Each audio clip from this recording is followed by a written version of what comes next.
diperhatikan terlebih dahulu.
Sambil kita nunggu yang lain, mungkin boleh ya ini mau tanya-tanya nih sama adik-adik, boleh ya? Boleh, ini mau tanya ke Mira dari kelompok Ibnu Khaldun. Halo Mira, apa kabar? Baik. Gimana nih untuk persiapan LKM hari keempatnya? Alhamdulillah Kak, lancar. Alhamdulillah, tetap semangat ya. Iya Kak, kasih.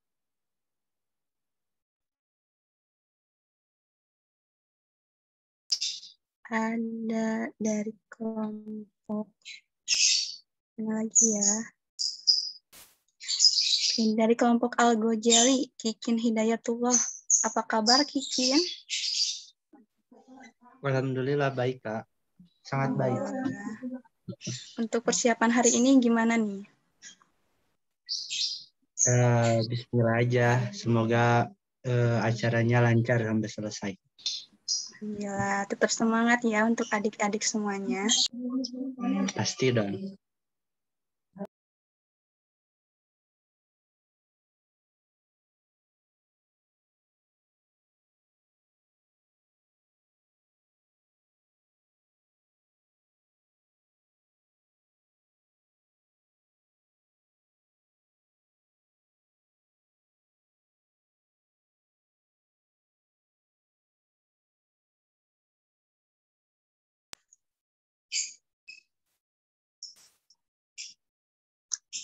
Oke, wow, ini pemateri kita udah ada ya. Kepada Kak Wafa, Abah, selamat datang di acara LDKM di hari keempat ini. Halo Kak. Halo, ya, Assalamualaikum semuanya. Waalaikumsalam. Gimana nih Kak kabarnya?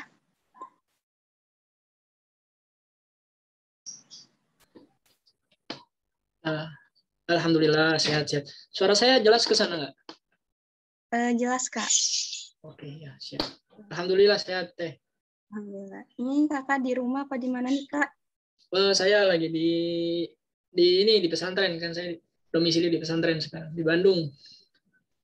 Ya, baik. Terima kasih ya Kak sudah menyempatkan hadir. Siap, siap.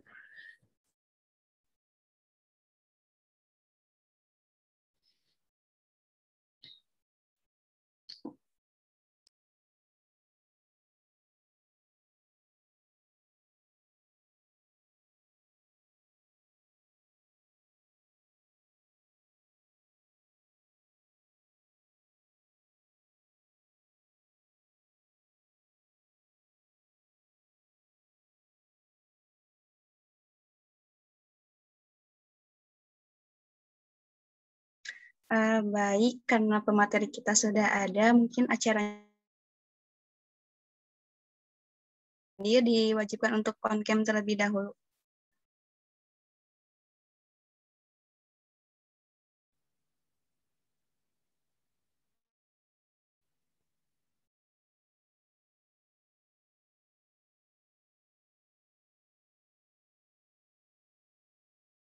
Baik, bismillahirrahmanirrahim. Assalamualaikum warahmatullahi wabarakatuh. Waalaikumsalam. Alhamdulillahirabbil alamin. Wassalatu wassalamu ala asrofi anbiya'i wal mursalin sayyidina Muhammadin wa ala alihi washabihi ajmain. Amma ba'du. Baik, pertama-tama marilah kita panjatkan puji dan syukur kita kehadirat Allah Subhanahu wa taala di mana yang telah memberikan rahmat serta hidayahnya kepada kita semua sehingga kita dapat hadir dalam acara kegiatan LKM di hari keempat ini di sore hari ini. Salawat serta salam tarupa kita curahkan kepada Nabi kita, Nabi Muhammad SAW, kepada sahabatnya, keluarganya, serta kita umatnya sampai akhir zaman.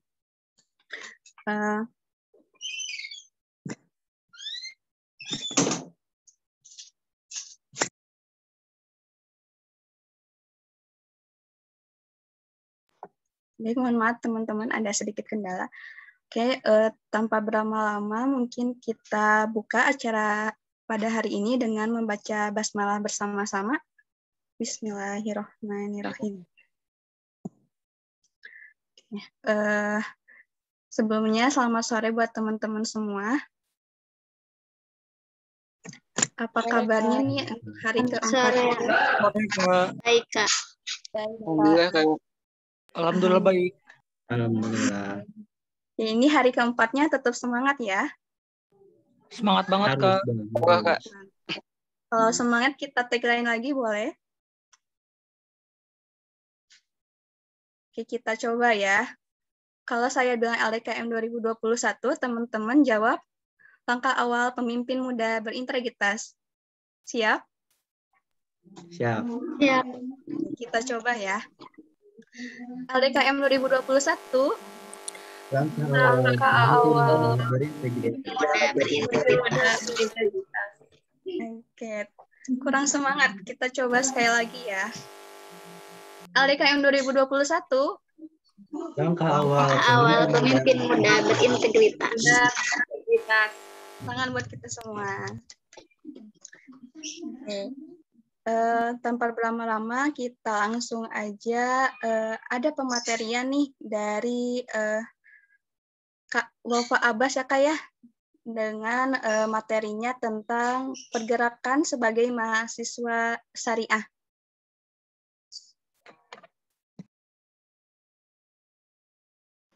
Baik, sebelumnya izinkan saya terlebih dahulu untuk membacakan CV beliau.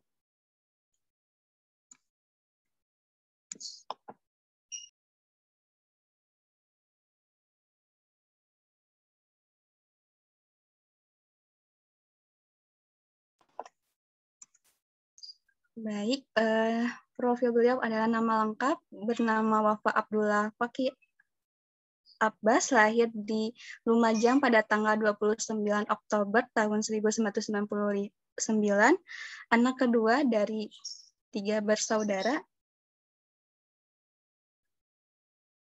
Boleh di-zoom operator?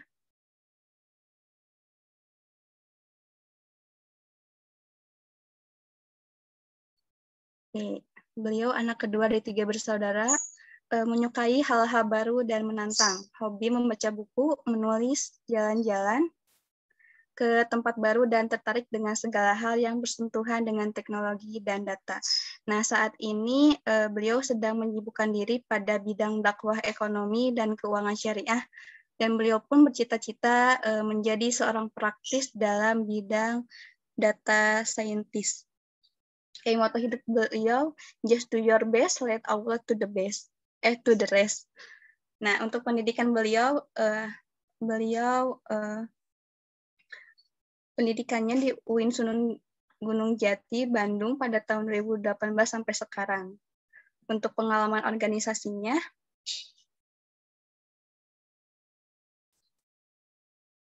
beliau sebagai koordinator regional pada tahun 2020 sampai 2021.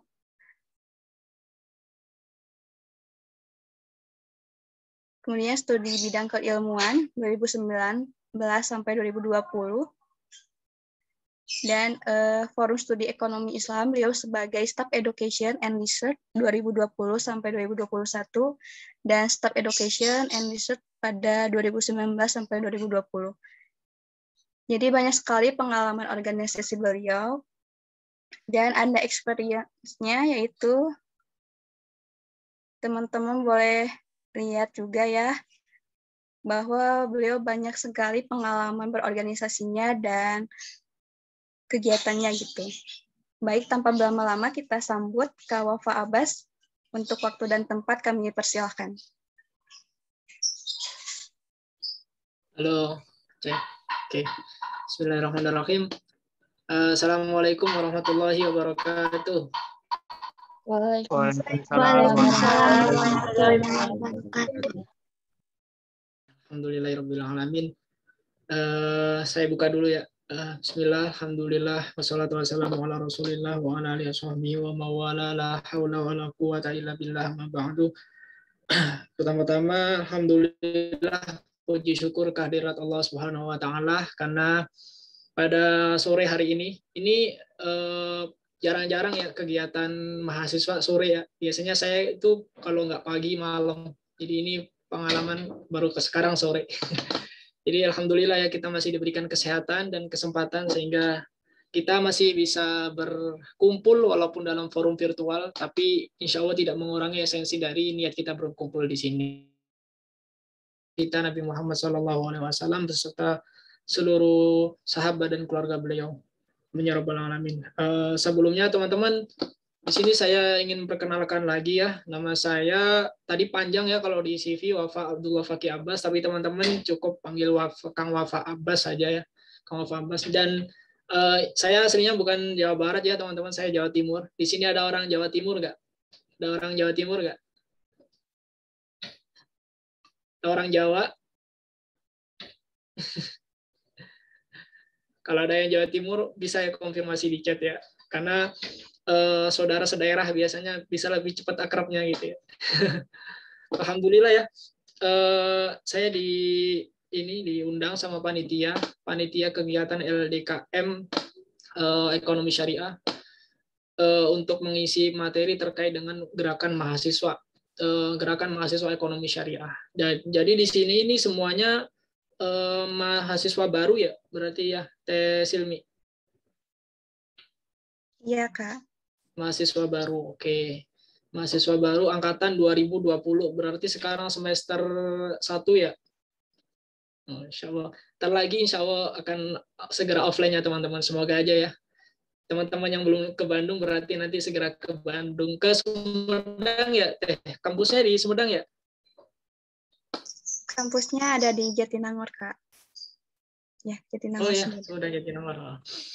Iya. Sebelum sharing-sharing karena di sini masih maba ya, jadi saya memposisikan ketika saya maba dulu gitu ya. Teman-teman di sini nanti konfirmasi di chat aja ya. Yang sebelum masuk ke jurusan ekonomi syariah sudah paham ekonomi syariah, coba bilang saya gitu. Ada nggak? Yang sudah terlebih dahulu nih sejak SMA udah tahu nih ekonomi syariah. Akhirnya teman-teman memang niat dari awal ingin masuk ke jurusan ekonomi syariah. Ada nggak? Atau opsi kedua, saya masuk jurusan ekonomi syariah, nggak tahu apa-apa, masih kosongan gitu. Nah, teman-teman yang pertama atau yang kedua? Coba lihat, saya pengen lihat nih. Banyakkan yang pertama atau yang kedua nih? Ada yang mau ini nggak? Yang kedua, oke. Ada lagi?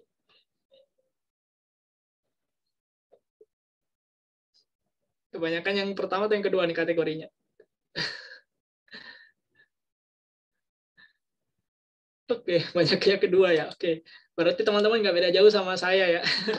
saya di UIN ya, kuliah di UIN, tapi bukan jurusan ekonomi syariah, saya jurusan manajemen keuangan syariah. Aslinya dulu anak IPA, nyebrang ke ekonomi, dan itu ekonomi syariah. Dan itu saya rasakan ketika mahasiswa baru, sangat effort gitu ya teman-teman, ketika kita nggak tahu nih apa itu ekonomi makro, ekonomi mikro gitu ya. Apalagi jika kita kaitkan dengan syariah gitu ya teman-teman.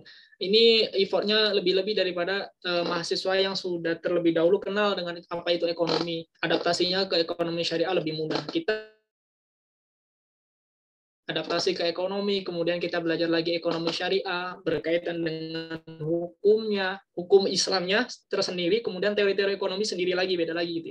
Dan kita dipaksa lah ya untuk bisa memahami itu semua. Dan itu menurut saya sih sebuah tantangan baru, dan alhamdulillah ketika saya mencoba memaksakan diri untuk belajar hal-hal baru tersebut, akhirnya sekarang ekonomi syariah menurut saya ini masa depannya sangat cerah gitu ya teman-teman. Jadi teman-teman di sini jurusan ekonomi syariah mungkin ya sedikit minoritas kita dibandingkan dengan jurusan-jurusan yang lain gitu ya. Tetapi ketika kita lihat dengan kacamata optimisme gitu ya, ekonomi syariah ini sangat besar potensinya ke depan, karena nanti kita akan bicara lebih besar ya, bagaimana sih potensi ekonomi syariah ya di Indonesia khususnya, apalagi di dunia gitu. Jadi teman-teman di sini yang mungkin masih tadi kategori kedua ya, nggak apa-apa, nampaknya belajar kita bertahap gitu ya. Yang penting kita ketika kuliah gitu ya, ingat kuliah itu tidak hanya cuma di kelas gitu ya. Di kelas kita sebentar, beberapa SKS saja mungkin ya, beberapa pertemuan.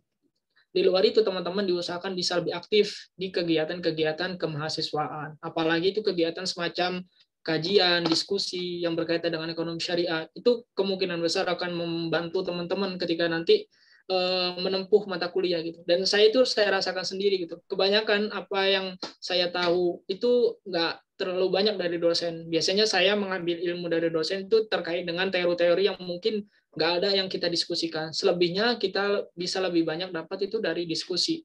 Apalagi saya sendiri di sini ya sebagai perwakilan dari FOSE, mungkin FOSE Regional Jawa Barat. Nanti teman-teman saya kenalkan dengan FOSE itu apa. Jadi di FOSE itu kegiatannya tidak jauh berbeda. Jadi kita ada pembahasan tentang kajian ekonomi syariah. Jadi kita mahasiswa ekonomi syariah yang mengkaji ekonomi syariah, dan itu sudah diakui ya keberadaan kita. Dan cukup besar juga organisasi kita. Makanya orang-orang FOSE biasanya itu menjadi prioritas ketika nanti kita berhubungan dengan stakeholder ekonomi syariah.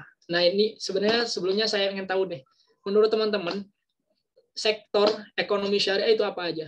Selain perbankan ya, selain perbankan syariah. Ada yang tahu nggak? Boleh di chat, nggak usah takut salah ya, kita di sini belajar bareng-bareng gitu. Sektor perbankan syariah, sektor ekonomi syariah selain perbankan ya, pasti teman-teman udah tahu sih ada bank syariah. Selain itu ada yang tahu nggak? Asuransi, oke. Ada lagi? Asuransi syariah, guru, oke, guru ekonomi. Selain koperasi, oke. Ada lagi nggak? Banyak loh. Selain perbankan. Ada asuransi syariah, ada koperasi syariah, kemudian ada pasar modal syariah, ada industri halal gitu ya.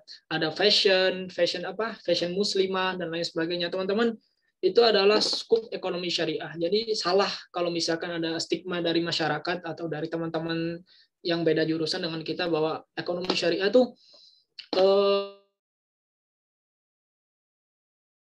teller bank syariah itu kan ya, ada kan teller bank syariah dan lain sebagainya. Padahal banyak teman-teman. Kalau kita spesifikkan setidaknya ada 3 sektor sih di ekonomi syariah itu ya, 3 sektor. Jadi ada sektor akademisi, itu jadi dosen, jadi guru, kemudian ada sektor praktisi, menjadi teller tadi atau menjadi kepala cabang bank, kemudian asuransi, pasar modal dan sebagainya. Kemudian ada birokrasi, sektor birokrasi. Di sini ada KNKS, kemudian ada di bagian Kementerian Keuangan juga ada bagian pasar modal syariah, ada juga di Bursa Efek juga pasar modal syariah. Jadi sebenarnya skup ekonomi syariah ini sangat luas. Makanya ketika teman-teman nanti ada stigma ekonomi syariah itu cuma di perbankan, nah mulai sekarang diubah nih dikit-dikit ya, bahwa ekonomi syariah itu sangat luas. Makanya ke depan SDM yang memang asli jurusan ekonomi syariah itu sangat-sangat dibutuhkan gitu ya. Dan kebanyakan saat ini ya yang ngisi-ngisi di perbankan syariah dan lain sebagainya itu kebanyakan orang-orang non ekonomi syariah. Kemana ini anak ekonomi syariah gitu ya? Kok nggak diisi, padahal itu wilayah kalian gitu ya. Ya, itu yang menjadi catatan. Kalau rumah sakit syariah bisa jadi si rumah sakit syariah, karena ada loh hotel syariah ya, hotel syariah. Jadi bukan rumah sakitnya tapi lebih ke manajemennya. Manajemennya itu ada yang mementingkan prinsip-prinsip syariah, teman-teman. Oke, materinya ada Teh Silmi. Itu sebagai pengantar aja ya, buat motivasi lah teman-temannya di sini ya, yang jurusan ekonomi syariah. Materinya saya tampilkan di sini atau dari sana?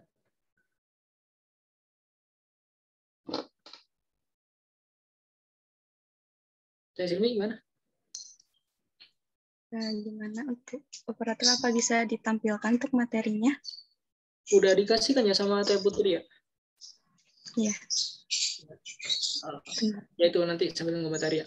Jadi sekali lagi ya teman-teman, bahwa kita ubah nih mindset kita bahwa ekonomi syariah itu bukan hanya perbankan ya, perbankan. Jadi sekarang ya, menurut laporan literasi tentang ekonomi syariah di Indonesia itu kebanyakan yang tahu ekonomi syariah itu hanya di sektor perbankan. Sangat sedikit yang tahu di luar sektor tersebut ya. Di luar kayak di pasar modal dan sebagainya. Lanjut aja ke nanti ke slide selanjutnya. Jadi itu sih yang menjadi catatan bersama ya. Bukan hanya jurusan mahasiswanya, para dosen juga saat ini mulai ada kekhawatiran gitu ya. Takutnya ekonomi syariah ini hanya dipandang hanya sebatas sektor perbankan itu aja. Lanjut Teh, slide kedua. Ini udah tadi ya. Nah, ini teman-teman. Sedikit kita bahas ya. Kita coba lepas dulu dari ekonomi syariah. Sebuah riset mengatakan Indonesia akan menjadi negara dengan perekonomian terbesar keempat di 2050. Menurut teman-teman, riset ini untuk saat ini Indonesia perekonomiannya udah masuk sekitar 10 besar sih, cuman belum sampai ke 4 besar, masih dikuasai oleh negara-negara asing ya. Di sini ada Cina, India, United States, itu otomatis mereka, dan Indonesia ini diprediksi akan menjadi keempat di tahun 2050. Entah kita masih ada atau tidak ya. Tapi harapannya sih ini bisa menjadi kenyataan, dan ini adalah riset teman-teman. Sebuah riset yang juga sebagai berita optimisme bahwa di Indonesia bisa loh menjadi negara-negara dengan kekuatan perekonomian terbesar. Apa saja sih yang mendasari? Pertama ya, kita penduduk terbesar. Berapa? Ada yang tahu nggak berapa total seluruh penduduk Indonesia? Seluruh penduduk Indonesia itu ada 276 juta. Gila, ya, 276 juta. Itu hampir sama dengan berapa kali lipat negara-negara ASEAN gitu ya. ASEAN gitu ya. Itu teman-teman 276 juta, 80% diantaranya adalah Muslim. 80% diantara Muslim, dan inilah yang menjadi patokan bahwa potensi ekonomi syariah di Indonesia itu juga sangat-sangat besar gitu. Bahkan dari sektor zakat aja, dari sektor zakat itu kekuatan atau potensi dari zakat ya, zakat itu bisa mencapai sekitar 216 triliun. Itu untuk potensi zakat aja. Jadi zakat kalau misalkan kita maksimalkan itu bisa mencapai tersebut. Tetapi untuk saat ini itu masih susah untuk dicapai. Di Jawa Barat aja itu masih di angka miliar, belum sampai triliun di Jawa Barat sendiri. Padahal Jawa Barat ini termasuk salah satu kekuatan muslim juga di Indonesia. Basis muslimnya cukup besar gitu di Jawa Barat khususnya itu. Tetapi potensi zakat masih belum bisa dimaksimalkan. Nah, kira-kira menurut teman-teman nanti ya buat bahan diskusi aja. Kenapa sih potensi yang ada gitu ya dengan jumlah muslim yang besar gitu ya, tetapi ekonomi Islam belum bisa maksimal. Kira-kira apa yang menjadi penyebabnya gitu. Nah, di slide selanjutnya mulai deh. Slide selanjutnya. Nah, masalah utamanya ini ada di SDM, teman-teman, di sumber daya manusianya. Jadi potensinya ada, SDM yang mau melaksanakan itu tidak ada, atau SDM yang mengelola belum bisa. Padahal tahun 2045 Indonesia diprediksi akan masuki bonus demografi. Bonus demografi ini artinya usia produktif itu lebih besar daripada usia yang nggak produktif, teman-teman. Jadi ada sekitar usia 20-60 tahun lah ya, itu akan mendominasi di Indonesia. Saat ini aja yang mendominasi itu adalah generasi Z. Generasi Z itu usia 2000 sampai dengan 2011 kalau nggak salah, itu kelahiran 2000 sampai 2011 gitu. Kalau dari generasi Z. Jadi teman-teman di sini saya yakin teman-teman adalah termasuk dari generasi Z, yang termasuk akan menjadi salah satu terhitung ya, salah satu penduduk terhitung sebagai salah satu penduduk terhitung bonus demografi. Bonus demografi ini syaratnya ada satu sih yang terutama sih ya. Sebenarnya banyak, cuman satu yang paling utama di sini adalah kompetensi. Jadi bonus demografi ketika kompetensinya itu jalan, maka akan menjadi sumber daya kekuatan yang sangat besar. Tetapi bonus demografi tanpa teman-teman, bayangin usia produktif di Indonesia tidak ada yang punya kompeten, semuanya nganggur gitu. Maka itu akan menjadi bencana. Makanya di sini kita berusaha membangun sikap optimisme bahwa kita sebagai sumber daya manusia, khususnya yang masih mahasiswa gitu ya, mahasiswa, apalagi teman-teman masih semester 1 gitu ya, ayo kita bangun kompetensi kita. Kalau misalkan kita di ekonomi syariah, ya udah kita maksimalkan di ekonomi syariah, kita perdalam ekonomi syariah. Karena kenapa? Karena kalau misalkan kita tidak fokus, kita tidak konsisten lah ya terhadap apa yang kita dalami, maka itu tidak akan menjadi apa-apa teman-teman. Tetapi kalau misalkan teman-teman fokus nih, walaupun pada awalnya teman-teman bukan keinginannya nih di ekonomi syariah, tetapi karena teman-teman sudah di sini gitu ya, kenapa tidak gitu ya, daripada balik mending lanjut gitu ya, dilanjutkan dan didalami sehingga teman-teman menjadi kompetensi. Ketika menjadi kompeten, maka teman-teman akan menjadi kekuatan besar di masa yang akan datang gitu ya. Jadi ada beberapa hal sih yang perlu teman-teman persiapkan gitu ya, ada terutama ya dari kurikulum belajar, dari segi dari kita sendiri juga, kemudian dari pihak kampus juga harus mulai mempersiapkan ini bonus demografi itu. Karena takutnya tadi kalau misalkan kompeten dengan SDM sebegitu banyak tidak mempunyai kompetensi, maka akan menjadi sebuah bencana demografi, akan ada pengangguran massal gitu ya. Nah, itu yang tidak kita inginkan gitu. Oke, itu pertama ya, SDM itu yang akan menjadi titik fokus kita lah ke depan. Oke, next. Berbicara dengan SDM, berbicara dengan ekonomi syariah, kita bicara juga dengan pemudanya, kemudian dengan stakeholder-nya. Tadi saya sudah sebutnya stakeholder ekonomi syariah. Jadi kalau misalkan di tingkatan birokrasi, udah pasti ya, ada pemerintahan pusat, pemerintahan daerah, sampai pemerintahan kota kabupaten, dan sebagainya, sampai desa, dan sebagainya. Kemudian di bawahnya juga ada beberapa lembaga-lembaga. Salah satu yang paling konsisten di Indonesia yang saat ini, lembaga baru yang dibentuk oleh Presiden, itu adalah Komite Nasional Ekonomi dan Keuangan Syariah, KNEKS. Itu adalah lembaga yang khusus dibentuk oleh Presiden gitu ya, untuk menjadi pemangku kebijakan lah ya, berkaitan dengan ekonomi syariah. Jadi semua lembaga-lembaga ekonomi syariah dari perbankan, asuransi, koperasi, apalagi pegadaian dan lain sebagainya yang berkaitan dengan ekonomi syariah, semuanya itu dinaungi oleh KNEKS, teman-teman. Kemudian banyak lagi, ada OJK, ada Bank Indonesia, ada Kementerian Keuangan, Kementerian Bappenas dan lain sebagainya. Itu di lingkungan birokrasi. Kemudian di lingkungan praktisi ada banyak lah ya, perbankan-perbankan. Saat ini perbankan terbesar di Indonesia kita udah punya Bank Syariah Indonesia, itu salah satu bank syariah terbesar juga, akan menjadi kekuatan 10 terbesar juga nanti ketika Bank Syariah Indonesia ini terus dimaksimalkan. Saat ini aja udah cukup besar gitu ya, apalagi nanti dimaksimalkan. Nah, ini juga menjadi PR nih ya, teman-teman sebagai ekonomi syariah harusnya mendukung ya. Ada Bank Syariah, kita dukung semuanya. Ini sudah, pertanyaannya, sudah punya rekening Bank Syariah Indonesia belum, teman-teman? Belum ya? Langkah kecil lah ya kita mendukung ekonomi syariah ya, karena kita kan jurusan ekonomi syariah. Malu ya kalau jurusan ekonomi syariah tetapi belum memiliki rekening syariah, walaupun masih punya bank konven nggak apa-apa sih, tetapi setidaknya kita kontribusi dalam hal kecil seperti itu yang didikan praktisi. Kemudian di akademisi itu ada dua, ada dosen, ada mahasiswa. Dari dosen, teman-teman pernah dengar IAEI ya, Ikatan Ahli Ekonomi Syariah, ketuanya itu Bu Sri Mulyani, atau pernah mendengar Masyarakat Ekonomi Syariah, itu ketuanya Pak Erick Thohir sekarang, ketua pusat. Nah, di lingkungan mahasiswa ada juga teman-teman, yaitu ada gerakan Forum Silaturahim Studi Ekonomi Islam. Jadi ini adalah sebuah gerakan bersama dari stakeholder, dari birokrasi, dari praktisi, dari para akademisi, dosen, dan mahasiswa, semuanya bergerak bersama-sama memiliki visi yang sama untuk menjadikan Indonesia ini pusat ekonomi syariah di dunia. Jadi syarat-syarat itu harus terpenuhi. Dan ini FOSE mengisi di bagian mahasiswanya. Jadi alhamdulillah FOSE udah berdiri cukup lama ya teman-teman. Nanti saya sedikit jelaskan lah ya terkait sejarah singkat FOSE. Dan ini apa sih peran, karena kita berbicara tentang peran pemuda ya. biasanya pemuda, gerakan mahasiswa itu kan cuman terkenal omong doang gitu ya, omdo lah ya, omong doang, rame-rame ada apa, protes dan lain sebagainya, tapi langkah nyatanya kurang gitu ya. Nah, FOSE sendiri cukup berbeda gitu ya dengan organisasi mahasiswa lainnya, karena di FOSE ini sistemnya atau budayanya itu adalah melakukan gerakan lobbying atau konsolidasi dan lain sebagainya. Artinya menjadi mitra dari apapun.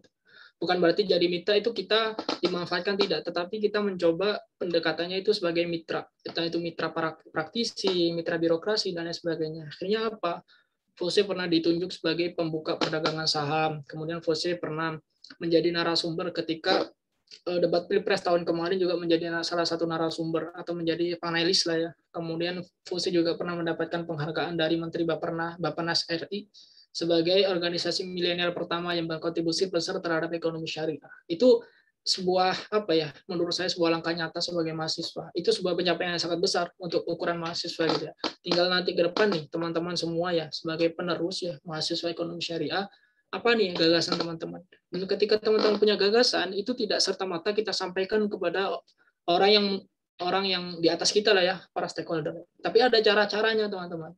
Nah, cara-caranya itulah yang bisa teman-teman dalami nanti ketika gabung FOSE gitu.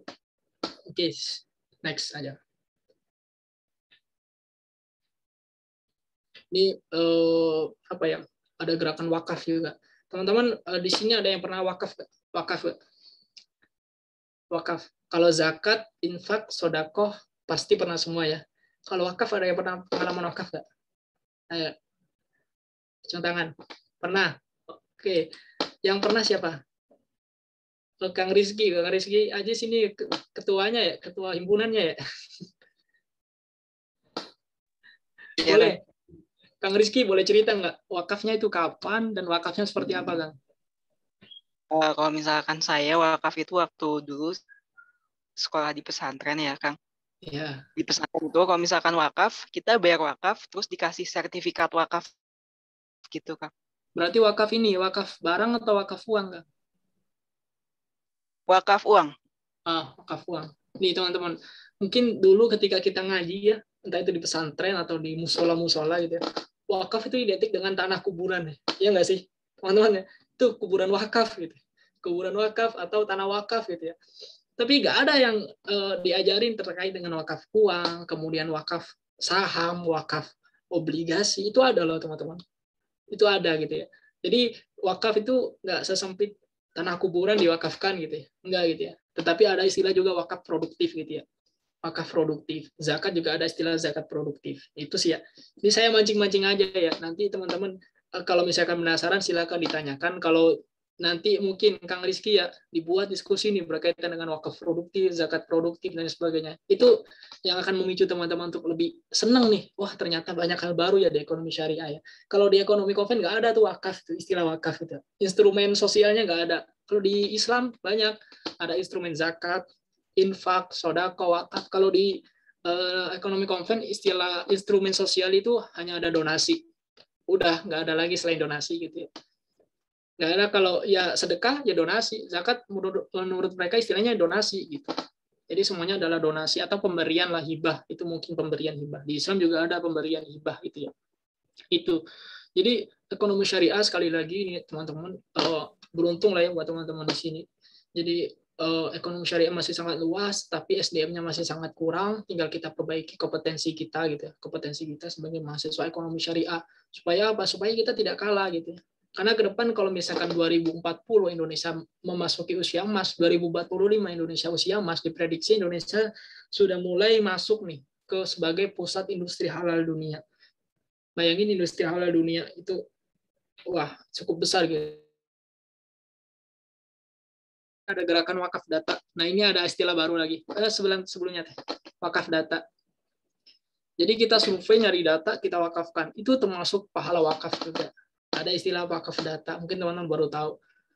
Kemudian kita juga aktif memberikan kritik dan masukan kepada masyarakat, kepada pemerintah ya melalui surat terbuka dan sebagainya. Next saja, nggak apa-apa. Next. Nah, ini yang paling urgent dan saat ini masih ramai diperbincangkan. Saat ini, dulu ini 2 tahun yang lalu, FOSE sebagai panelis rancangan undang-undangnya. Dan sekarang sudah menjadi undang-undang, sedang dibahas di bilik legislatif, dan segera akan disahkan ya. Nanti ini disahkan sebagai kado terindah ya buat kita mahasiswa ekonomi syariah, karena secara tidak langsung kita punya nih payung hukum yang jelas gitu ya. Jurusan terkait dengan akademisi maupun praktisi ekonomi syariah punya payung hukum yang jelas di ekonomi syariah. Jadi nanti akan ada undang-undang ekonomi syariah. Apa aja yang dibahas ya di undang-undang ekonomi syariah sangat banyak ya.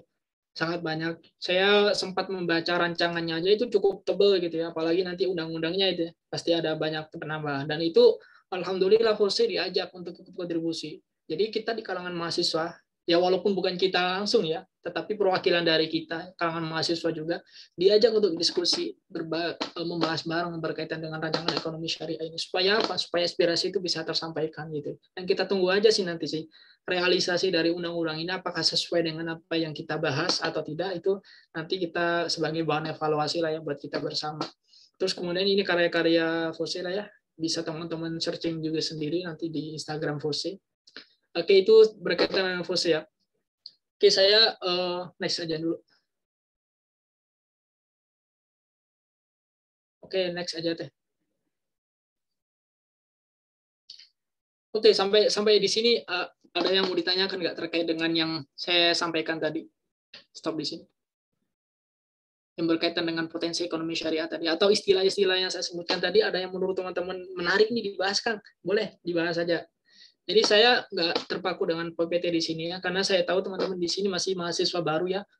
Biasanya saya sih menyampaikan ini di mahasiswa yang semester 3 dan lain sebagainya ya, mahasiswa yang sudah cukup memahami. Tapi untuk sekarang ini kita diskusi santai aja ya, diskusi santai. Ini kan ada kelompok-kelompoknya ya, Teh Silmi. Iya, betul, Kak. Oke. Kelompoknya ini mewakili pemikir atau ahli ya, pemikir ekonomi syariah. Ada Ibnu Khaldun, ada Al-Ghazali, ada siapa lagi? Ntar saya lihat di Al-Ghazali. Oke, Ibnu Khaldun dulu deh. Kelompok Ibnu Taimiyah. Oke, kelompok Ibnu Khaldun, ada yang mau open mic dulu nggak? Boleh, buat teman-teman yang mau ditanyakan kepada pemateri kita, dipersilakan. Nggak usah tanya dulu. Saya ingin sharing nih dengan kelompok Ibnu Khaldun. Boleh.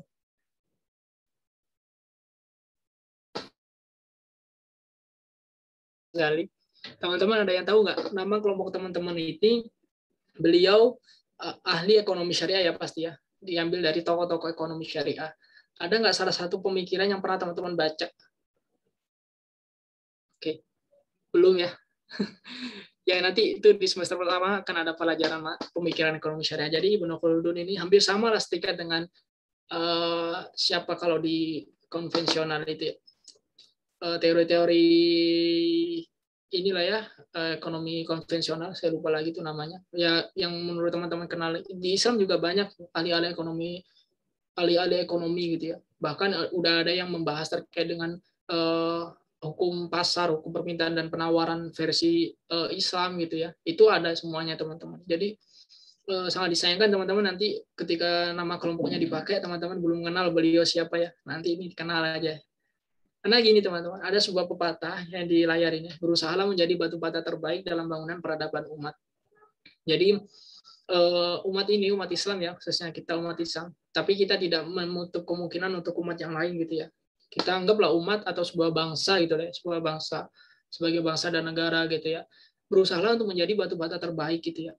Artinya ketika diibaratkan sebuah bangsa atau sebuah umat itu sebagai sebuah bangunan gitu ya teman-teman. Ketika ada satu bangunan yang rapuh, yang tidak kokoh gitu ya, itu ketika bangunan tersebut hancur atau diambil, bata itu diambil gitu ya, maka bangunan tersebut tidak akan cepat langsung roboh, tetapi lama-kelamaan ketika ada 1, 2, 3 semuanya itu rapuh gitu ya, maka tidak lama lagi bangunan itu akan roboh gitu. Tetapi ketika ada satu batu bata yang kokoh gitu ya, kemudian batu bata yang lain kokoh, kemudian saling berikatan, saling mengikat satu sama lain, itu akan menjadikan bangunan tersebut akan kuat. Walaupun ada serangan, walaupun ada bencana alam lah ya, itu bangunan tersebut akan kokoh dan kuat dan akan bertahan lama. Itu seibaratnya dari ekonomi syariah itu sendiri. Jadi ekonomi syariah ini bukan dibangun bukan hanya berdasarkan karena ada undang-undang ekonomi syariah akan kuat, tidak teman-teman. Jadi ekonomi syariah itu bisa sampai saat ini, bisa dikenal sampai saat ini, bahkan sampai ada jurusan ekonomi syariah itu karena apa? Karena banyak orang-orang yang memiliki kepedulian ekonomi syariah ini jangan sampai hanya tinggal nama nanti ke belakang. Karena ekonomi syariah kalau misalkan tinggal nama gitu ya, bisa dibayangkan nanti bagaimana sistem perekonomian gitu ya. Jadi ini yang menjadi apa ya, mungkin buat refleksi kita ya, bahwa bukan berarti ekonomi syariah ini ya kita berusaha membuang ekonomi yang syariah atau ekonomi konvensional ya, bukan begitu ya cara berpikirnya. Tapi ekonomi syariah ini kita buktikan bahwa ekonomi syariah ini bisa lebih baik gitu ya. Itu sih yang terpenting. Bukan kita menghapus, bukan ya, tetapi kita mencoba membuktikan ya bahwa ekonomi syariah ini bisa lebih baik daripada ekonomi konvensional. Itu sih ya paradigmanya teman-teman semuanya. Oke, next aja. Kita coba ke Oke, ini testimoni nanti teman-teman baca aja berkaitan dengan ini para stakeholder juga.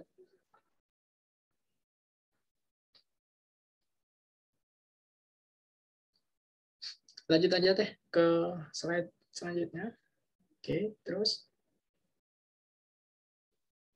Nah, ini saya sedikit jelaskan ya berkaitan dengan FUSE. Sini kan teman-teman mahasiswa ekonomi syariah. Di kampus ada himpunan jurusan ekonomi syariah ya. Nah, dari kumpulan-kumpulan himpunan tersebut gitu ya. Kumpulan himpunan tersebut itu kita memiliki sebuah gerakan bersama. Itu namanya Forum Silaturahim Studi Ekonomi Islam. Jadi Forum Silaturahim Studi Ekonomi Islam ini adalah gerakan di tingkatan nasional gitu ya, yang di mana kita mencoba mewadahi semua himpunan atau semua komunitas organisasi yang memang memiliki kepedulian yang sama berkaitan dengan ekonomi syariah gitu. Karena kenapa perlu diwadahi gitu ya? Karena semisal ekonomi syariah ini berjalan sendiri-sendiri, misal pemerintah membuat kebijakan sendiri, kemudian dosen memiliki kebijakan sendiri, kemudian di tingkat mahasiswa memiliki pembahasan sendiri, maka ekonomi syariah itu jalannya nggak tentu arahnya gitu ya. Ada yang ke kanan, ada yang ke kanan banget, ada yang ke kiri, ada yang ke kiri banget gitu ya. Nah, ini yang perlunya ada sebuah kolaborasi. Makanya tadi dijelaskan ya, di pemerintah sudah memiliki kepedulian, kemudian di dosen sudah ada gerakan, di mahasiswa gerakannya harus juga dikuatkan gitu ya. Makanya itulah yang menjadi latar belakang kenapa ada FUSE gitu. Nah, teman-teman di sini yang penting kenal aja dulu kegiatan FUSE ya, teman-teman, kegiatan FUSE. Yang terpenting itu bukan status ya, status teman-teman ikut FUSE, tetapi yang terpenting bagi saya sendiri ya, itu adalah keikutsertaan kita. Jadi semisal teman-teman nggak mau aktif sebagai organisasi, pengurus dan lain sebagainya, teman-teman setidaknya aktif di kajiannya gitu. Karena ini kembali kepada kita sendiri gitu.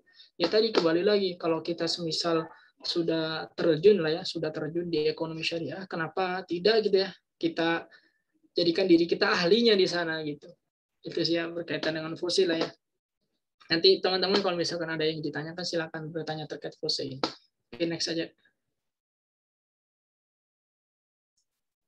Ini next saja karena cukup panjang nanti. Jadi intinya FUSE itu sebagai penghubung aja. Ya inilah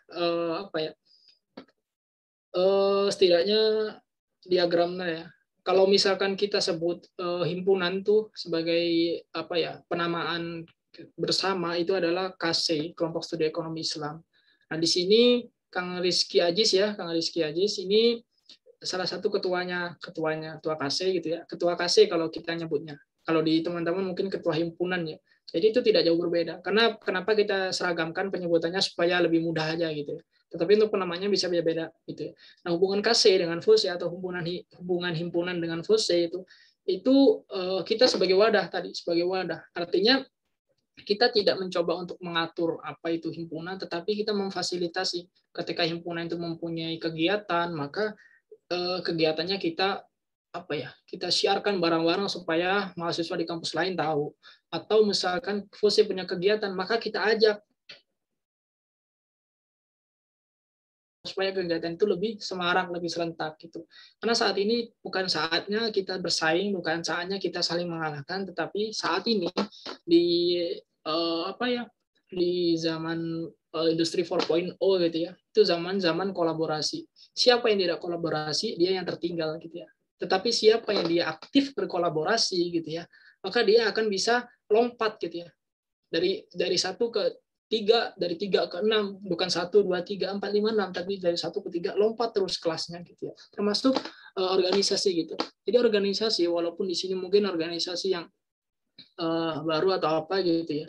Ketika organisasi itu rajin berkolaborasi, rajin membangun relasi, maka organisasi tersebut akan lompat ya. Gerakannya bukan lagi meningkat, tapi lompat terus menanjak gitu. Itu sih yang saya dapatkan gitu ya selama ikut organisasi itu. Oke, next ya. Oke, saya ingin ke bagian slide yang ini teh. Bagian akhir.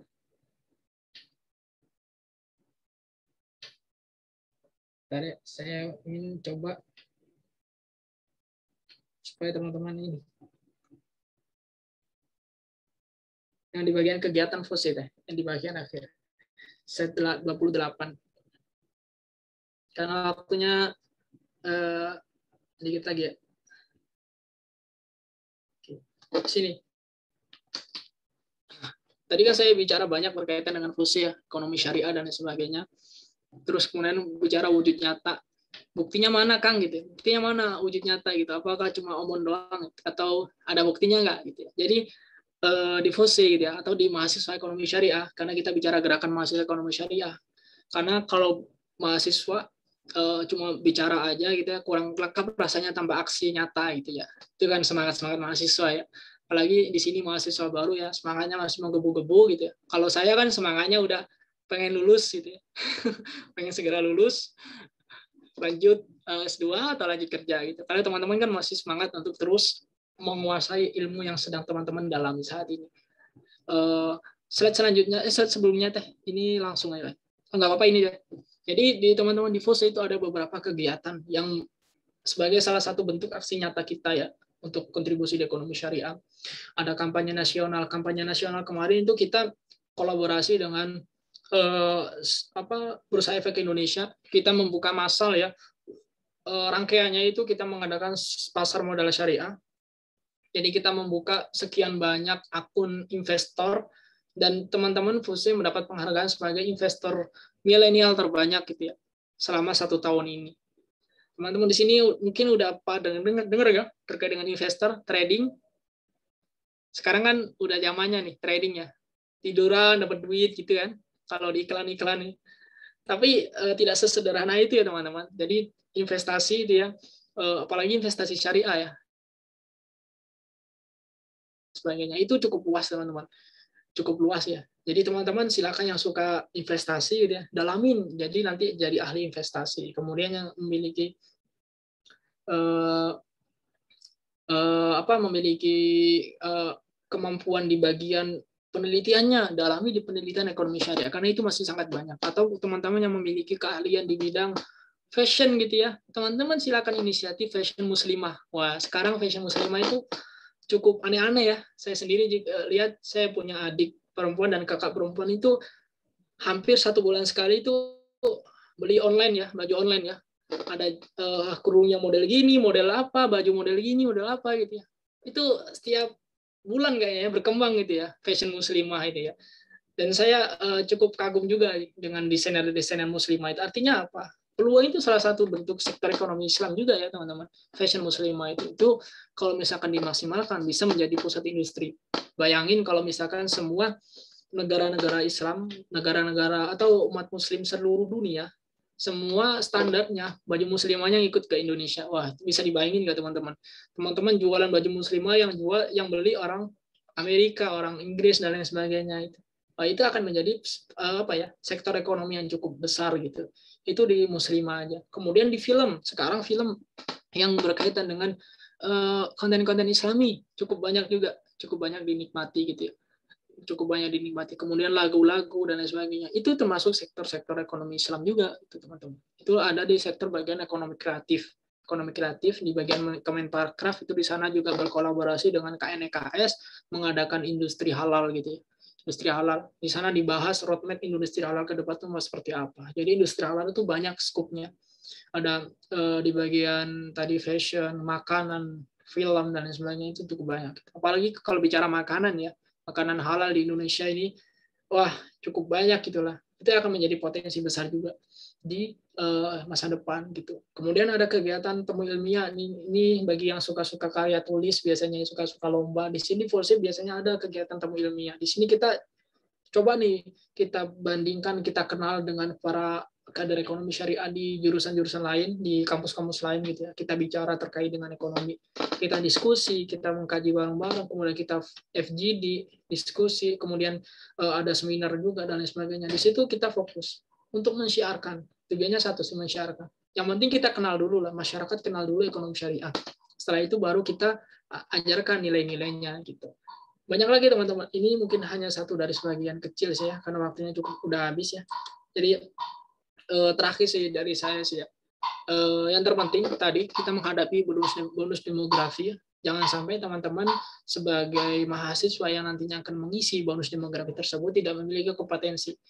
Jadi apapun kompetensi teman-teman, baik yang suka apapun lah, apapun itu, yang penting positif gitu ya, maksimalkan saat ini. Karena ke depan siapa tahu potensi itu yang akan dibutuhkan, karena nggak ada yang tahu gitu ya. Ada di awal YouTube itu ada gitu. Siapa sih yang kepikiran bikin video dapat duit ya? Nggak ada yang kepikirannya. Tapi sekarang semua orang berlomba-lomba bikin YouTube, semua orang pengen jadi YouTuber. Kita belajar dari hal-hal tersebut. Sekarang kita ada namanya tren fashion muslimah, makanan halal dan sebagainya. Saat ini belum ada yang memiliki kepedulian. Tapi kalau teman-teman melihat peluang itu ya, siapa tahu ke depan 2 tahun, 3 tahun, 4 tahun ke depan teman-teman menjadi ahlinya di sana, bahkan menjadi sukses di bidang tersebut gitu. Itu sih harapannya. Jadi jangan pernah melihat peluang yang kecil itu sebagai peluang yang kecil. Justru lihatlah peluang kecil itu sebagai pemicu teman-teman untuk menjadikan peluang kecil itu menjadi peluang yang lebih besar gitu. Itu sih ya dari saya. Kurang lebihnya mohon maaf ya karena waktunya singkat. Saya akhiri. Assalamualaikum warahmatullahi wabarakatuh. Waalaikumsalam warahmatullahi wabarakatuh. Baik, terima kasih banyak kepada Kak Wafa atas penyampaian materinya, sungguh luar biasa ya. Nah, selanjutnya mungkin kita masuk ke sesi tanya jawab aja. Bagi teman-teman yang ingin bertanya, dipersilakan dengan format izin bertanya terlebih dahulu. Teman-teman, semoga yang mau tanya dipersilakan.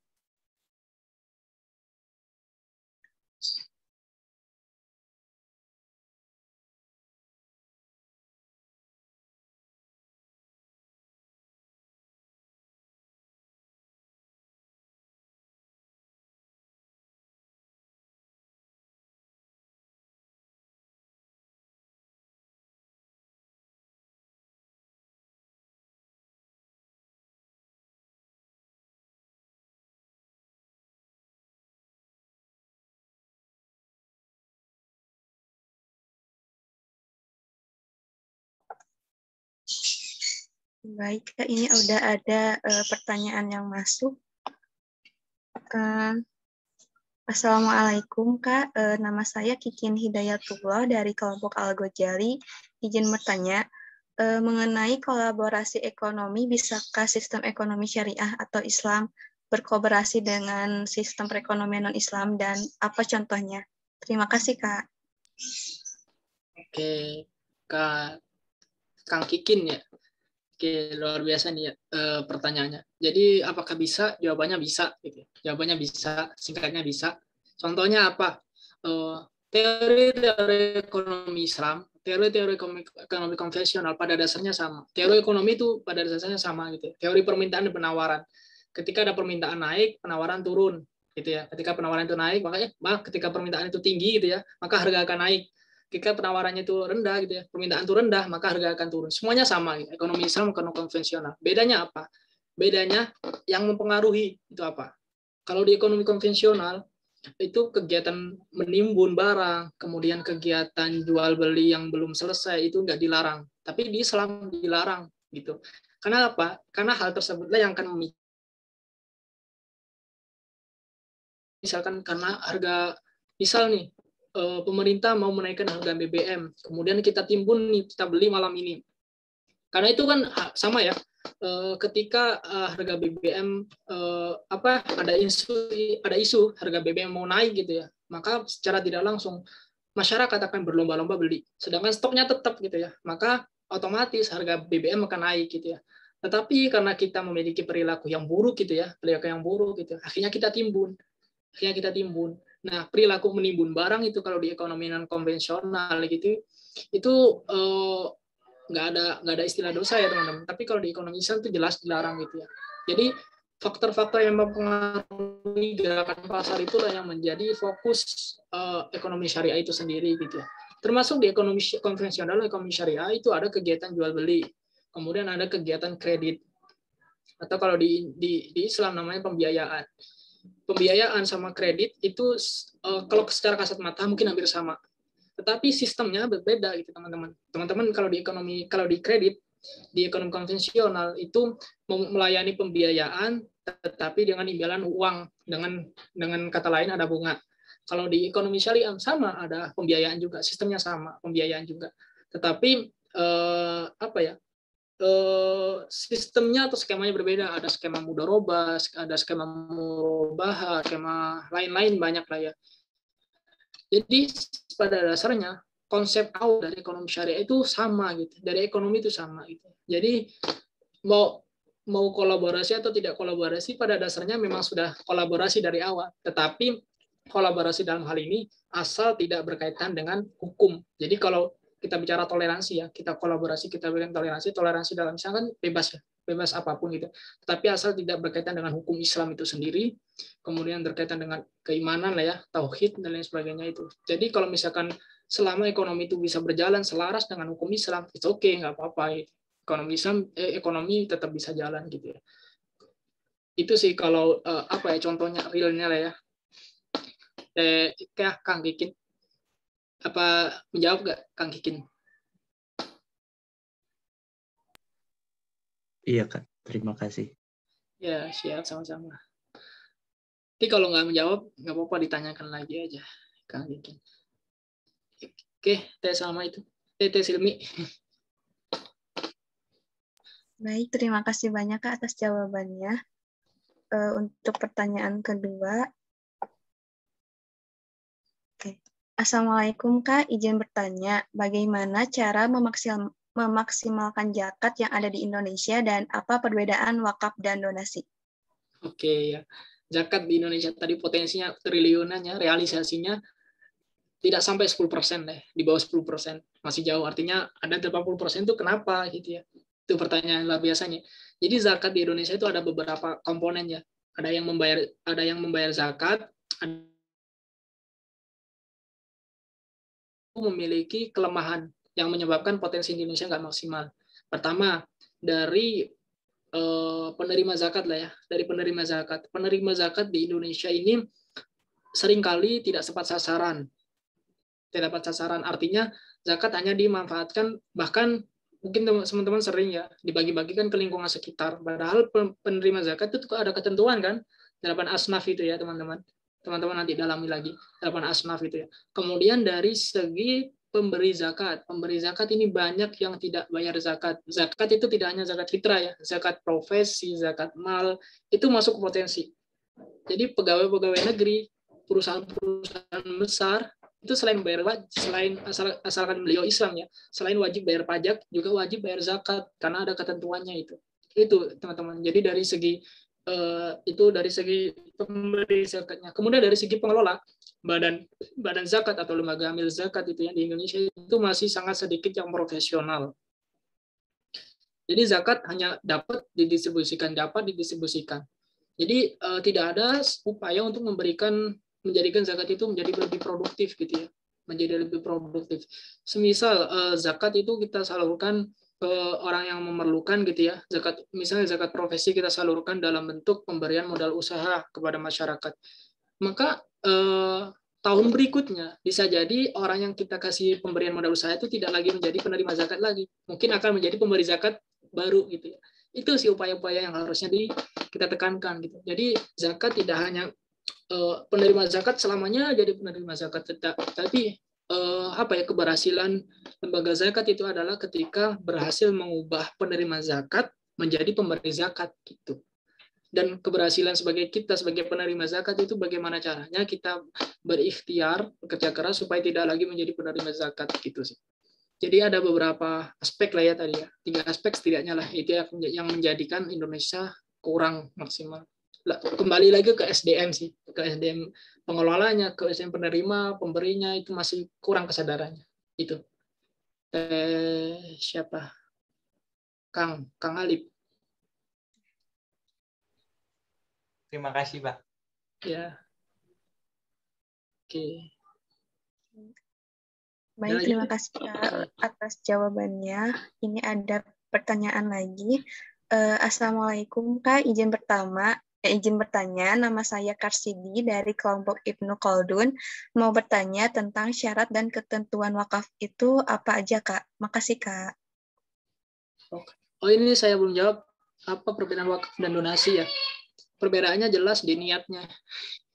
Jadi kalau kita ngasih tanpa kita niatkan wakaf, ya bukan wakaf berarti. Karena di Islam itu ibadah itu tergantung kepada niatnya ya, bukan kepada niatnya. Kalau niat wakaf, ini Kang tahu berarti nanti ada akadnya wakaf. Jadi ada akad kita mengasih dan penerima wakaf itu ada akadnya juga. Saya menerima wakaf. Dan ada ketentuan juga bahwa itu Kang Alif tadi ya, dia jawab. Oke, untuk pertanyaan selanjutnya tentang wakaf ya, apa syarat dan ketentuan wakaf dan syarat dan ketentuan wakaf. Kalau syarat wakaf biasa, Islam dan hartanya milik sendiri. Islam dan hartanya milik diri sendiri. Jadi nggak boleh kita mewakafkan motor punya teman gitu. Motor teman kita wakafkan itu nggak boleh ya teman-teman. Jadi pertama kita Islam dan kita memiliki kemampuan ya. Kemampuan dalam ketika barang tersebut kita wakafkan, kita masih punya.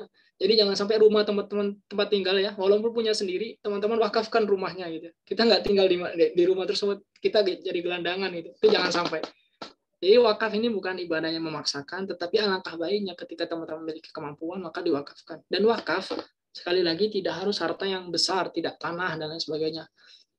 Di FOSE ada gerakan wakaf abadi. Jadi itu mulai dari 50.000 teman-teman sudah bisa wakaf uang.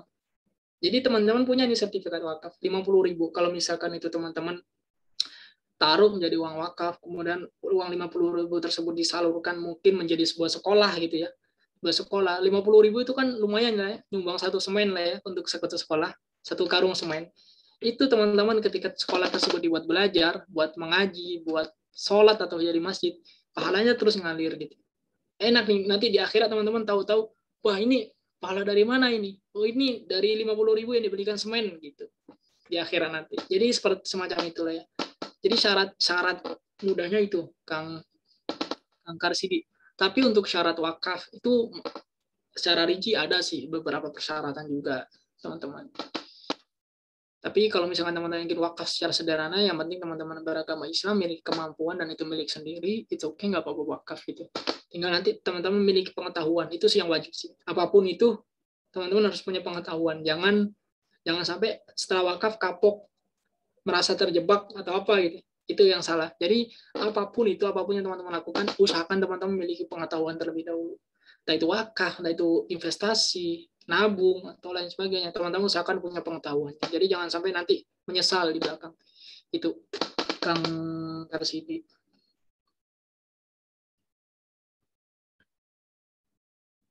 Saya baca yang selanjutnya ya Teh. Pertanyaan terakhir. Ayo. Untuk pertanyaan terakhir dari Sofia. Assalamualaikum, Kak, izin bertanya. Tadi Kakak menyinggung soal sistem trading. Bisakah sistem tersebut diterapkan dalam perekonomian Islam? Bagaimana landasan hukumnya? Terima kasih, Kak. Trading ya? Trading saham atau trading forex? Trading banyak ya. Trading itu kan jual beli. Jual beli saham, jual beli forex. Jual beli saham halal karena jual beli. Trading itu kan jual beli ya. Secara sederhananya jual beli. Tapi tadi boleh gitu ya. Tetapi tadi ada ketentuan pertama, saham yang kita beli juga harus syariah. Apa ketentuannya?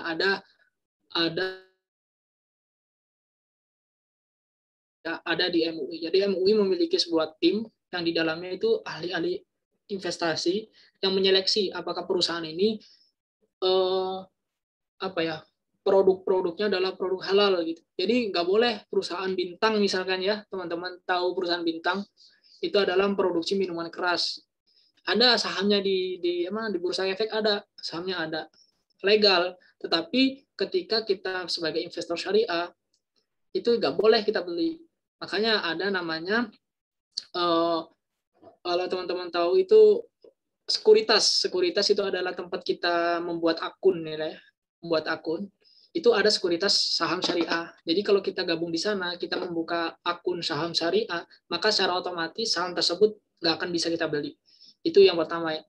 Jadi bisa diterapkan di ekonomi Islam, sudah diterapkan sih teh. Jadi untuk trading saham itu halal, boleh gitu ya. Dasar hukumnya itu ya pertama jual beli seperti biasa. Dan di luar dari hal yang dilarang ya. Jadi nggak boleh spekulasi, nggak boleh. Spekulasi itu apa perbedaan spekulasi dengan menebak? Ya, itu yang mungkin jadi pelajaran buat kita. Jadi kalau spekulasi, kita mengira-ngira sesuatu tapi nggak ada dasarnya nih. Misal kayak kita bangun tidur di dalam ruangan, kita tidak tahu kondisi di luar. Kemudian kita bilang, nanti 2 jam lagi hujan. Padahal kita nggak tahu di luar itu lagi cerah atau lagi mendung, ya kan? Itu spekulasi. Tapi kalau kita nebak, kita keluar dulu nih, kita lihat, mendung di sana, anginnya ke arah sini, gitu ya. Maka kemungkinan tidak lama lagi itu akan hujan. Itu namanya nebak. Yang dilarang dalam Islam itu spekulasi. Jadi spekulasi itu artinya kita nebak-nebak nih, beli saham untung-untungan. Bahkan kan pernah dengar mungkin teman-temannya, ada saham, istilah saham gorengan lah ya. Saham itu tiba-tiba harganya naik terus gitu ya. Teman-teman ingin beli, tapi nggak tahu dasarnya kenapa itu naik gitu. Beli aja. Ketika kita beli, besoknya turun. Rugi teman-teman. Itu ada. Teman saya sendiri bahkan pernah ngerasakan itu. Saya cerita terkait dengan saham ini, memang enak-enak menakutkan ya, enak-enak menakutkan. Teman-teman itu, apalagi teman saya ini memakai uang panas ya, uang panas. Tahu uang panas, uang yang seharusnya nggak boleh diinvestasikan. Jadi uang itu lagi dipakai nih. Mau dipakai uang saku lah ya, uang saku dari orang tuanya, dia investasikan semua karena ada saham yang lagi naik nih. Tidak lama kemudian sahamnya turun, dia rugi, uangnya nggak kembali. Ya namanya investasi ya, uangnya kan kita titipkan ke perusahaan, terserah perusahaan tuh mau pakai untuk apa. Tapi kalau misalkan sahamnya itu turun, berarti otomatis kita ikut rugi karena prinsip investasi itu kita memiliki perusahaan tersebut itu.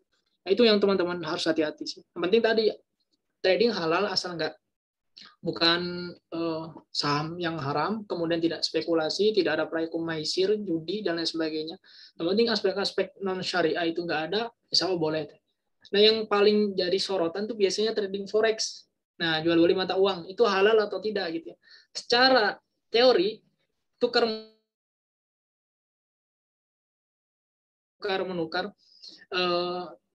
menukar uang dengan uang itu dengan jumlah yang berbeda asalkan nilainya nggak sama itu boleh. Jadi misal kita tukar $1 dengan 13.000, kan 1 sama 13 nggak berbeda ya, secara prinsip kayaknya nggak boleh nih, nggak adil, padahal nilainya sama gitu ya, itu boleh. Yang nggak boleh itu misalkan kita tukar $1, $1.000 dengan $13.000, nah itu yang nggak boleh, karena itu akan ada perbedaan di situ. Itu makanya tukar menukar emas dengan emas itu boleh asalkan nilainya sama. Tukar menukar uang rupiah dengan rupiah boleh asal nilainya sama. Tetapi tukar menukar emas dengan perak wajib berbeda nilainya. Karena apa? Nilainya nggak sama. Nggak boleh 1 gram emas ditukar 1 gram perak. Nggak ada yang mau. Nggak ada yang mau gitu. Tapi 1 gram emas ditukar dengan berapa 1.000 perak gitu. Misal itu boleh itu. Itu sih yang kadang jadi gitu ya, jual beli mata uang kalau di forex. Yang kalau teman-teman tahu binomo ya, tiba-tiba kaya gitu ya, bangun tidur kaya, investasi 1 menit kaya, itu secara logika aja nggak mungkin gitu sih. Simpelnya gampang mendeteksi. Kalau misalkan binomo itu udah bisa mencetak orang kaya, nggak mungkin binomo bikin iklan di YouTube gitu. Buat apa? Kan dia udah kaya. Dia bikin iklan itu supaya orang lain ikut dia gitu. Logikanya gitu. Itu ya, Teh Sofia, semoga menjawab ya. Alhamdulillah, tadi adalah ya Untuk Sofia, sudah terjawab pertanyaannya? Iya, Kak, sudah. Makasih, Kak. Alhamdulillah. Kalau untuk hukum lengkapnya teh dasar hadis Al-Quran tuh saya nggak hafal sih ya. Jujur aja saya nggak hafal. Tapi teman-teman bisa cek aja di fatwa-fatwa MUI ya. Banyak sih itu. Baik, terima kasih Kak. Alhamdulillah pertanyaan demi pertanyaan sudah dijawab oleh pemateri. Mungkin untuk selanjutnya kita ada penyerahan simbolis sertifikat untuk Kak Wafa Abbas selaku pemateri pada hari ini.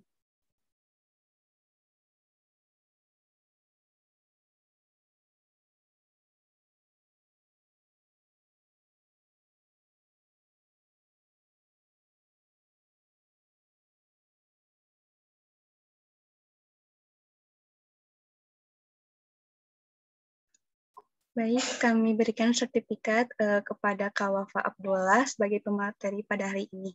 Mungkin untuk selanjutnya kita ada foto bersama terlebih dahulu.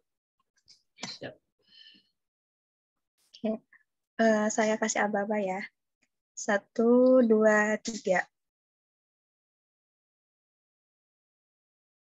Oke, boleh satu kali lagi. 1, 2, 3.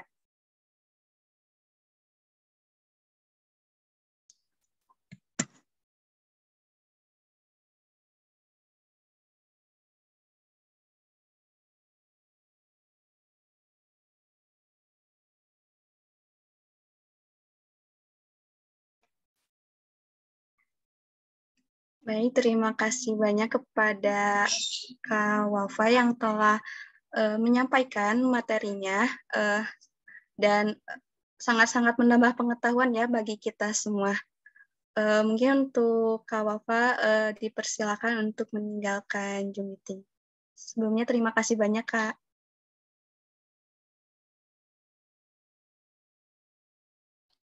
Ya, saya izin ya. Mohon maaf ya kalau misal selanjutnya. Ditunggu ya teman-teman. Ya, terima Semangat kasih terus Kak. ya. Oke, assalamualaikum semuanya. Waalaikumsalam.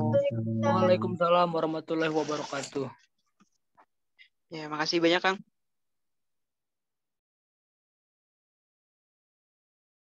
Baik, teman-teman, masih semangat? Masih. Semangat banget, Kak. Banget ya. Oke, biar enggak ngantuk, kita bakal adain games lagi, yaitu games ini bakal dipimpin oleh Kak Askal. Untuk Kak Askal, kita persilakan. Oke, baik. Assalamualaikum warahmatullahi wabarakatuh. Apakah suara saya terdengar? Kedengaran, Kak? Dengar, Kak. Gimana nih? Udah pada ngantuk belum? Masih semangat ya? Di Masih sini semangat. saya punya ya kita tambah santai, tambah refreshing.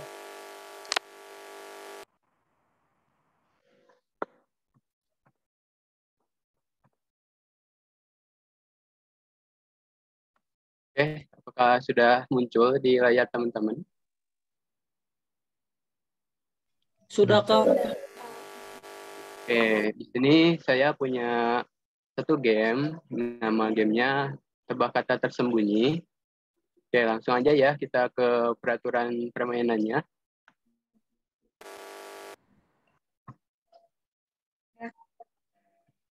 Oke, cara bermainnya yang pertama, peserta akan diberikan petunjuk berupa kata kunci yang berhubungan dengan kata tersembunyi.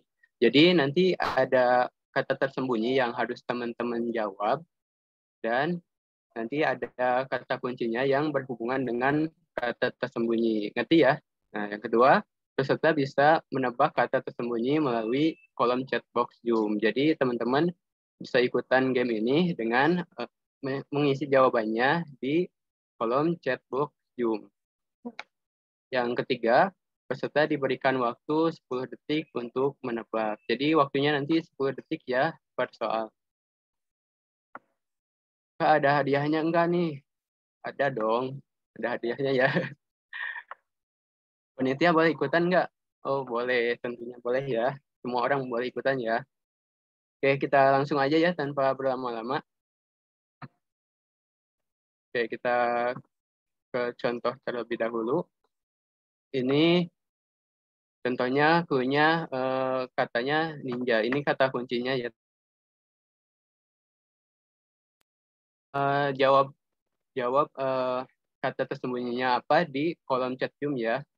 Oke, waktunya 10 detik dari sekarang.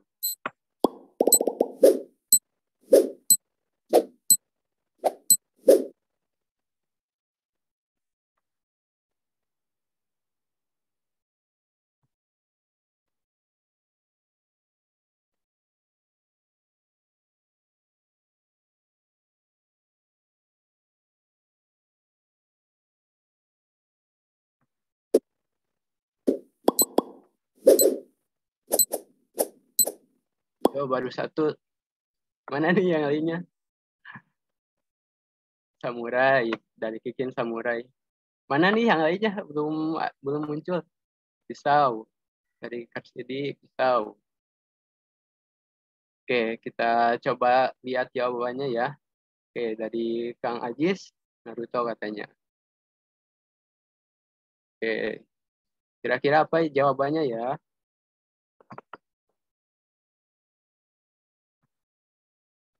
Dan jawabannya adalah Kura-Kura. Ada ya filmnya Kura-Kura Ninja. Kalau teman-teman tahu ya. Oke, ngerti kan cara bermainnya? Coba ngerti ya. Oke, kita lanjut ke game yang pertama. Di sini ada clue-nya bakso.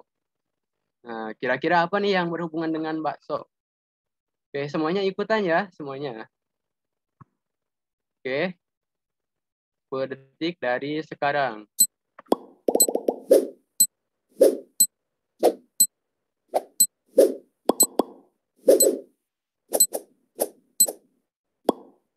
Oke, kita lihat jawaban teman-teman. Tahu, ada yang jawab bulat, ada yang jawab bakar, bulat, abang bakso. Oke, ada yang jawab sapi. THT apa itu, Kang Ajis? Ada yang jawab tusuk. Oke, kita lihat jawabannya ya, teman-teman. Dan jawabannya adalah bakso bujangan. Ya, tahu kan teman-teman, ada di Bandung ya. Itu bakso bujangan kalau teman-teman tahu ya. Oke, kita lanjut ya ke game kedua. Di sini clue-nya apa ya? Clue-nya, clue-nya Dilan. Apa nih kira-kira yang berhubungan dengan Dilan, kata tersembunyinya? Oke, kita hitung ya, teman-teman. Semuanya jawab ya. 10, 9, 5, 4, 3, 2, 1. Oke, udah banyak nih yang jawab. Ada ada taman. Taman apa? Ada motor. Oh, Dilan terkenal ya sama motornya. Ada 1999. Ya, Bandung. Ada yang jawab Bandung. Teh Timan. Dan jawabannya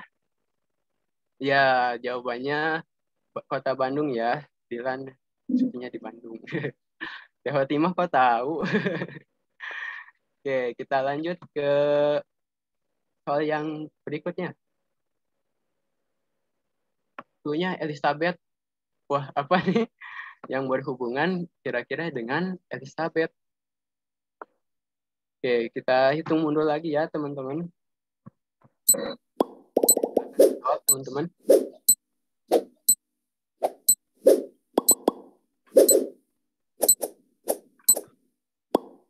Oke, waktunya udah habis dan kita lihat dulu jawaban teman-teman. Ada yang jawab ratu, lukisan, cendol. Ada yang jawab patung, Inggris, sepatu, tas, lukisan, cendol. Oke, kita lihat siapa nih yang jawabannya benar. Dan jawabannya adalah cendol. Ya, benar ya. Ada ya cendol Elizabeth ya. Tahu ya? Pernah jajan ya? Oke, kita lanjut ke soal yang berikutnya. Di sini ada kata kuncinya. Wah, Assalamualaikum. Apa nih? kira-kira yang berhubungan dengan Assalamualaikum. Oke.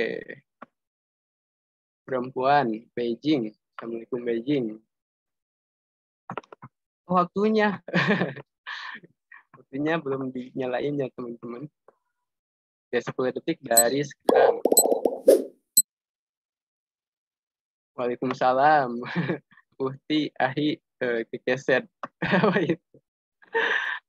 Calon imam.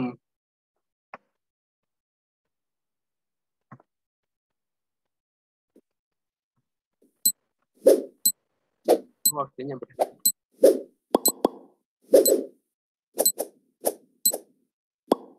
Oke, kita lihat ya jawabannya teman-teman. Apakah ada yang benar? Dan jawabannya adalah Haris J. Tahu nggak lagunya? Lagu Assalamualaikum. Masa sih nggak tahu? Terkenal loh, itu viral loh. Oke, kita lanjut ke game yang berikutnya. Wah, cluenya kucing. Apa nih kira-kira yang berhubungan dengan kucing? Oke, 10 detik dari sekarang ya. Jawab.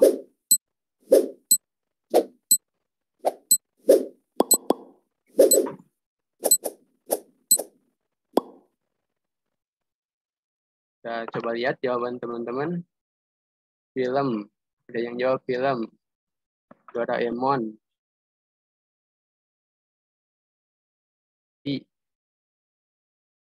Oke, kita lihat ya jawabannya. Dan jawabannya adalah Doraemon. Kok Teh Fatimah tahu lagi jawabannya? Hah? Apa? Doraemon musang. Doraemon kucing kan ya? Bukan musang ya? Oke, kita lanjut aja ke game berikutnya. Oke. Ini ada kuenya Pengalengan. Ini ada nih. Ada orang Pengalengan kan nih? Oke, kita hitung mundur ya dari 10, 9. Apa nih yang kira-kira berhubungan dengan Pengalengan? Oke, waktunya udah habis. Kita lihat jawaban dari teman-teman.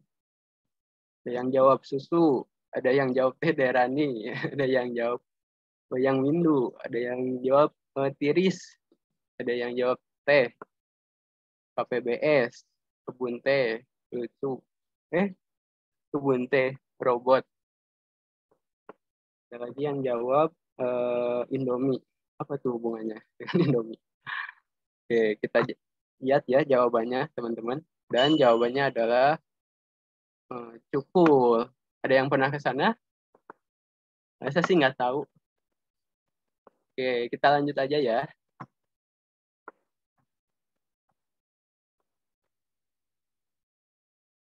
Oke, kita lanjut ke game berikutnya.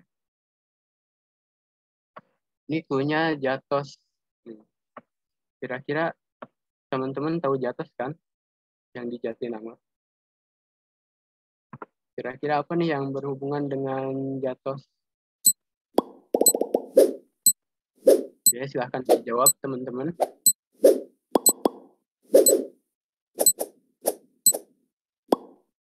Oke, waktunya udah habis. Kita lihat dulu jawaban dari teman-teman. Yang jawab Jatinangor, warung abnormal, ketoprak, XX1. Lagi nih, bioskop, salam. Oke, kita lihat jawabannya. Dan jawabannya adalah abnormal ya. Tadi ada yang benar ya, warung abnormal. Oke, kita ke game berikutnya. Wah, cluenya maghrib. Kira-kira apa ini yang berhubungan dengan kata maghrib? Oke, kita hitung lebih dulu.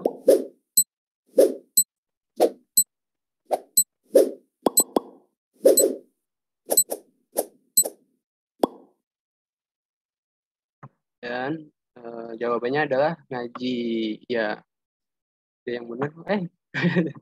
Salah prosedur. Oke. Bukber. Pulang adek pulang.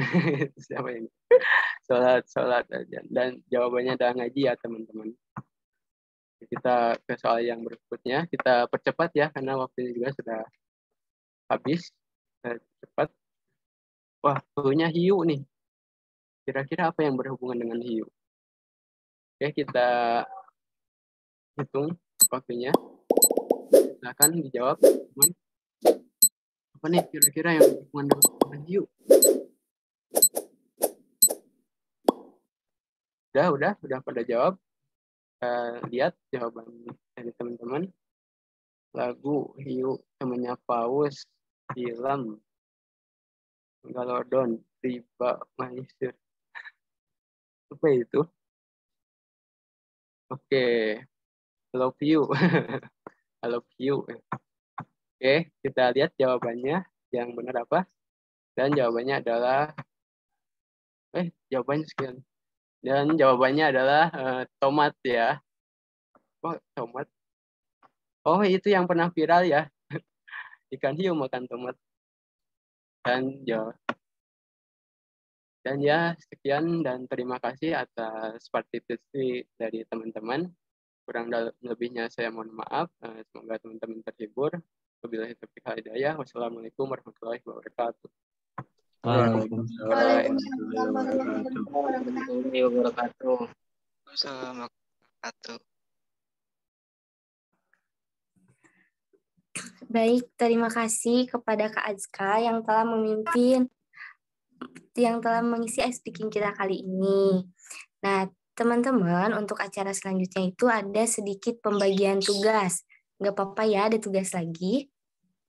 Supaya di rumahnya teman-teman bisa lebih produktif lagi. Nah, untuk tugasnya nanti akan disampaikan langsung oleh pembimbing masing-masing. Dan jikalau masih ada yang kurang paham perihal tugasnya, teman-teman bisa tanya-tanya aja kepada pembimbingnya atau bisa lihat di Instagram LDKM Hima Eksyar. Nah, teman-teman, alhamdulillah acara demi acara sudah kita lewati dengan lancar. Terima kasih kepada teman-teman semua sudah hadir tepat waktu dan sudah berkonsentrasi dengan baik walaupun hanya melalui media Zoom ya. Sebelum penutupan, kita potbar dulu ya. Gimana? Boleh, Kakak boleh. operator? Ya, Pak.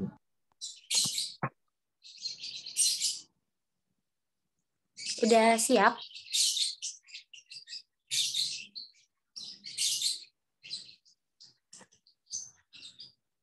Saya hitung ya. 1, 2, 3.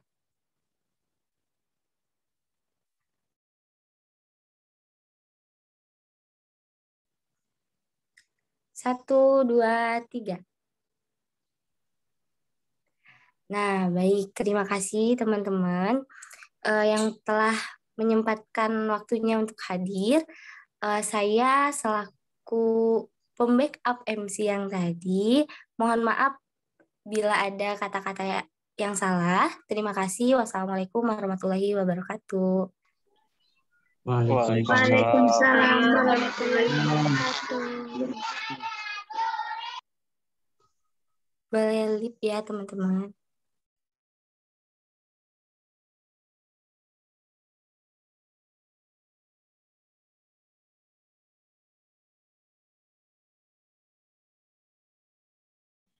Udah boleh live, Kak? Ya, boleh. Iya, mangga.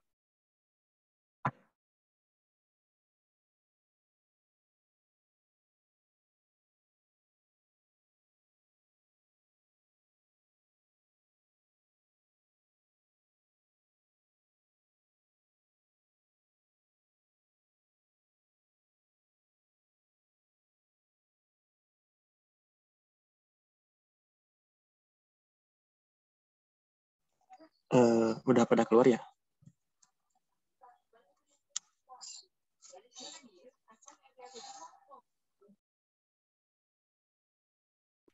Udah, Oke. udah. Ya. Baik, terima kasih teman-teman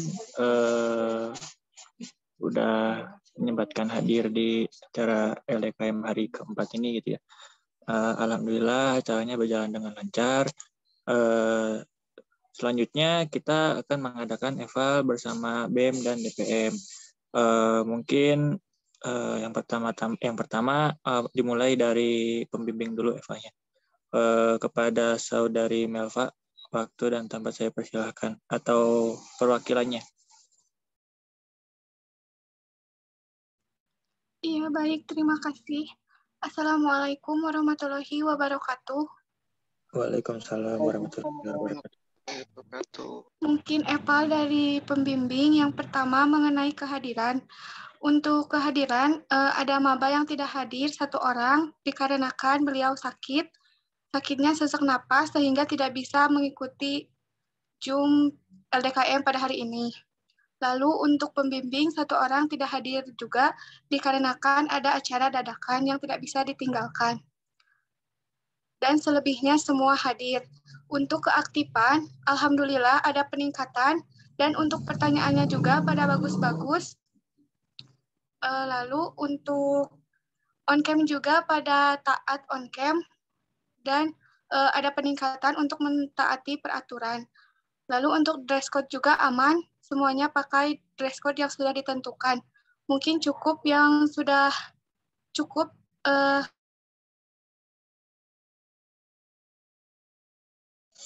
Baik, terima kasih kepada Saudari Melva. Yang lain ada masukan nggak buat pembimbing? Atau sudah cukup?